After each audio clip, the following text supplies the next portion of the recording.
The phone vibrated violently on the nightstand, a jarring earthquake in the pre-dawn stillness. My eyes snapped open. 3:07 a.m. A text from Sarah. My breath hitched. It wasn't a thinking of you text. It wasn't an are you awake text. It was stark. 3 short words: delete everything. They're watching. The words themselves were a cold dread seeping into my bones. They. Who was they? And watching? It felt like a scene from a cheap thriller, not my reality. My reality was the lukewarm coffee I'd make in a few hours, the drone of traffic from the highway a mile away, the persistent hum of the ancient refrigerator in the kitchen. My reality was Sarah, my younger sister, a tempest of drama and chaos disguised as sisterly affection, a shadow that had clung to my life for as long as I could remember. This text, however, felt different. It vibrated with an urgency that pushed aside the usual annoyance and settled into a primal fear. My initial instinct was to dismiss it. Sarah. Always the dramatics.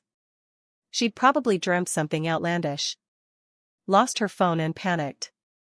But the sheer abruptness, the sheer of the message, not at me.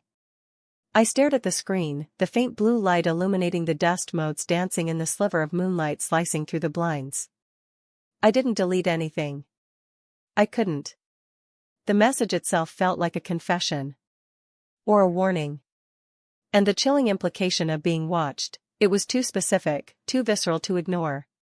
My normal life, on paper, was quiet. Stable.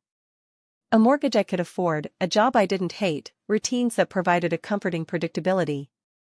But beneath that placid surface, the currents of family, particularly with Sarah, were anything but calm. She had a talent for weaving herself into the fabric of my life, always needing something, always causing a ripple, then gasping for air as if the tide had unexpectedly turned against her. It was never malicious, not in the overt sense. It was a subtler, more insidious form of manipulation, cloaked in vulnerability and a desperate need for attention. My parents, bless their weary hearts, had always been the mediators, the buffers, trying to smooth over the inevitable Sarah-shaped cracks in our family. And I, the elder sibling, the responsible one, had always been the one to absorb the fallout, to quietly pick up the pieces, to offer the patient ear, the loan, the aid. We'd inherited the house after Mom passed, a substantial property in a desirable neighborhood. The will was clear, straightforward. But Sarah, as always, saw a loophole, a way to leverage her perceived victimhood. I remembered once, years ago, when I was saving for my first apartment. Sarah had accidentally spent the money I'd painstakingly set aside for the deposit. She'd been going through a rough patch, she explained, sobbing into the phone, her voice thick with manufactured despair. She'd needed a new designer handbag, a mental health purchase, she'd called it. I'd spent weeks scraping by, eating instant noodles, living on a shoestring budget, all while she flaunted her new accessory. When I finally confronted her, her response was a dismissive shrug. "Oh, that? I thought you said you had plenty more saved up." There was no remorse, just an astonishing lack of accountability. It was the entitlement that always got me. The belief that my resources, my time, my emotional energy were simply extensions of her own. Then there was the time Dad fell ill. I was the one coordinating doctor's appointments, managing his medication, ensuring he was eating properly. Sarah, meanwhile, was on a spiritual retreat in Bali, sending back photos of herself meditating on a beach, blissfully unaware, or perhaps willfully ignorant, of the gravity of the situation. When she finally returned, weeks later, she complained that I hadn't kept her in the loop. She'd expected a detailed itinerary of Dad's decline, as if his illness was a plot point in her own personal narrative. And the house? The house was the latest iteration of her entitlement. Even though the will was explicit, she'd spent months subtly undermining my position, spreading whispers among distant relatives that I was hoarding the inheritance, that I was taking advantage of her financial instability. She'd made passive-aggressive comments at family gatherings, insinuated I was unfair. It was a campaign of insidious character assassination, designed to erode my standing and paint her as the wronged party. My quiet endurance had become a shield, absorbing her barbs, deflecting her accusations, all while a cold knot of resentment tightened in my stomach. The silence of my apartment stretched, amplified by the digital ghost of Sarah's urgent message. I scrolled through my phone, the minutes ticking by with agonizing slowness. 4:15 a.m. Nothing. Had she changed her mind? Had she finally succumbed to one of her dramatic episodes? The fear, however, hadn't subsided. It had solidified, a cold, hard ump in my chest. I found myself pacing the living room, the floorboards creaking beneath my feet. I kept glancing at the front door, at the windows, a ridiculous paranoia blooming in the quiet dark. They're watching. Who were they? And why would they be watching? Then, at precisely 5:07 a.m., the world tilted on its axis. The piercing wail of sirens, growing closer, louder, more insistent, shattered the pre-dawn quiet. Red and blue lights pulsed against my bedroom window, painting streaks of alien color across the familiar walls. They weren't just passing by. They were here. For me. For this apartment. I scrambled to the window, my heart hammering against my ribs. A phalanx of police cars, their lights a dizzying kaleidoscope, had surrounded my building. Officers, tactical vests stark against the dim light, were positioned at strategic points, their gazes fixed on my apartment complex. It was surreal. A nightmare unfolding in slow motion. I could hear muffled shouts, the crunch of boots on gravel. This wasn't a drill. This was real. Then, another text from Sarah. 5:10 a.m. I told you. The betrayal hit me like a physical blow. It wasn't just the message itself, it was the carefully orchestrated arrival of the police, mere minutes after her cryptic warning. It was a symphony of deceit, conducted by my own sister. I stumbled back from the window, my legs weak. The room spun. They're watching. Yes. And Sarah had been the one to point them in my direction. I heard a firm, authoritative knock on my door. A voice, amplified by a megaphone, boomed, "This is the police. Open the door immediately." My mind raced, trying to piece together the impossible. What could they possibly want? I hadn't committed any crime. I'd lived a quiet, unremarkable life.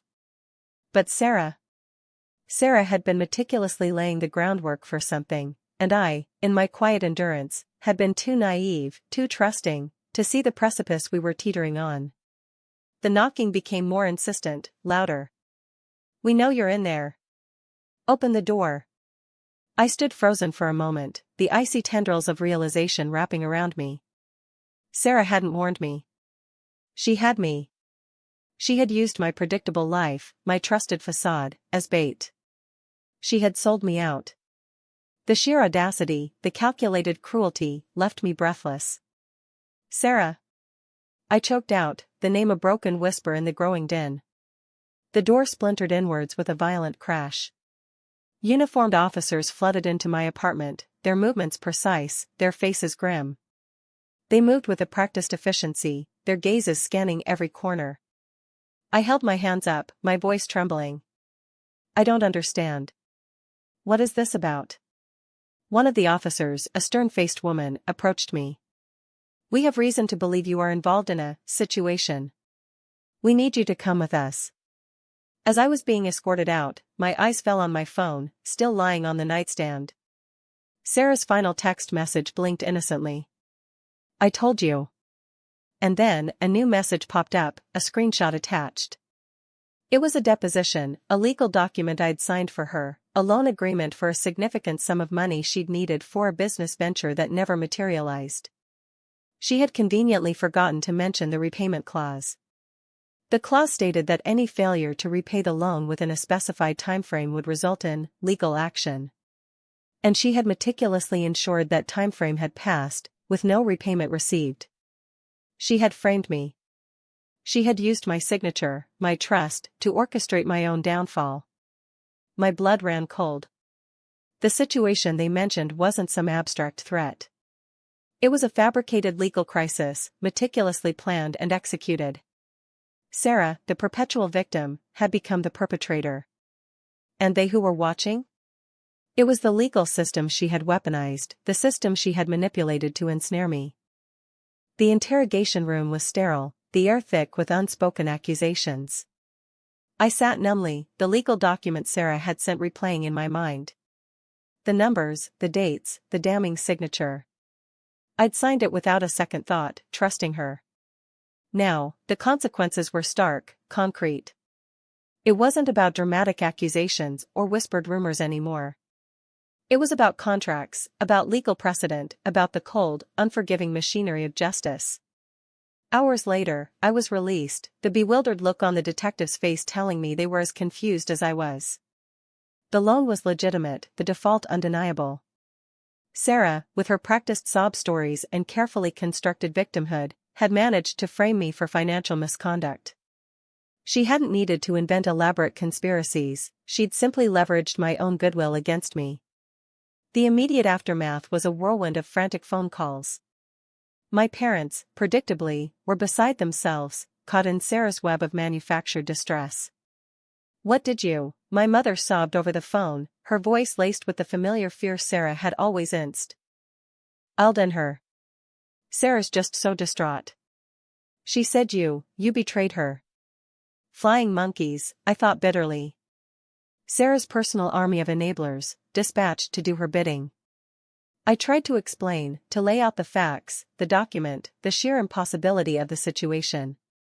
But my words fell on deaf, pre-programmed ears. Sarah had already painted her narrative, and I was the villain. The real fallout, however, was quieter.